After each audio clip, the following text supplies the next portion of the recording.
Di samping ada pahala jariah, ternyata dalam Islam juga ada dosa jariah. Dosa yang terus mengalir sekalipun orangnya telah meninggal. Dosa yang akan tetap ditimpakan kepada pelakunya sekalipun kada lagi mengerjakan perbuatan maksiat tersebut. Mari kita umpati jeda tarawih yang satu ini.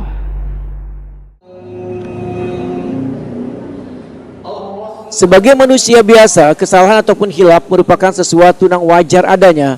Maka introspeksi diri merupakan salah satu cara yang tepat untuk mengevaluasi setiap kesalahan ataupun amal yang telah kita perbuat. Biasanya kita sering mendengar istilah sedekah jariah.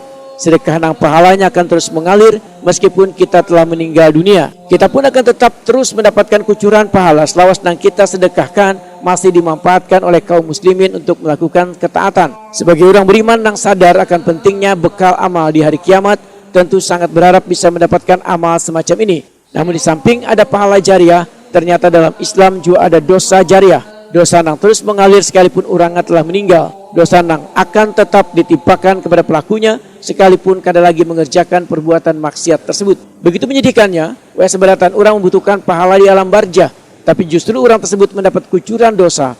Demikian disampaikan Ustadz Sobari MAG di jeda tarawih malam ke-29 Ramadan 1442 Hijriah di Masjid Ar-Rahman, Jalan Kampung Melayu, Banjarmasin Tengah, malam Selasa 10 Mei 2021. Ustadz Sobari menegaskan, Allah akan mencatat dari segala aktivitas dan amalan yang kita lakukan sebagaimana Allah berfirman di surat Yasin ayat ke-12.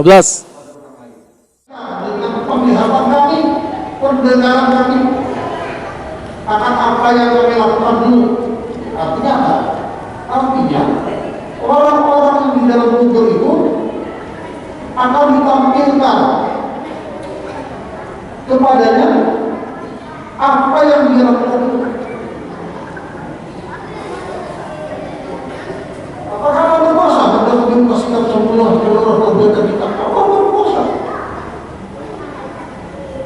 Inna nahnu nuhyil mauta wa naktubu ma qaddamu wa atharahum wa kullu shay'in ahsaynahu bi imamin. Sekali lagi kita dapat dari surah Yasin. Inna nahnu nuhyil mauta. Sesungguhnya kata Allah, kami akan kembali menghidupkan daripada kematian. Wa naktubu ma qaddamu wa atharahum, dan memperlihatkan kepadamu seluruh catatan amal perbuatanmu di dunia beserta dampak-dampaknya.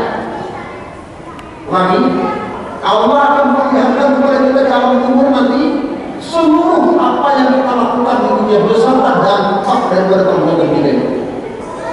Itulah kemudian disebut dengan amal jariah dan dosa jariah. Mengingat betapa bahayanya dosa jariah ini, maka Rasulullah SAW, ujar Ustadz Sobari, mengingatkan umatnya agar berhati-hati, jangan sampai terjebak melakukan dosa jariah ini. Sementara itu, pelaksanaan kegiatan keagamaan di Masjid Ar-Rahman yang tepat berada di samping Jalan Kampung Melayu, Banjarmasin Tengah ini berjalan sesuai dengan protokol kesehatan.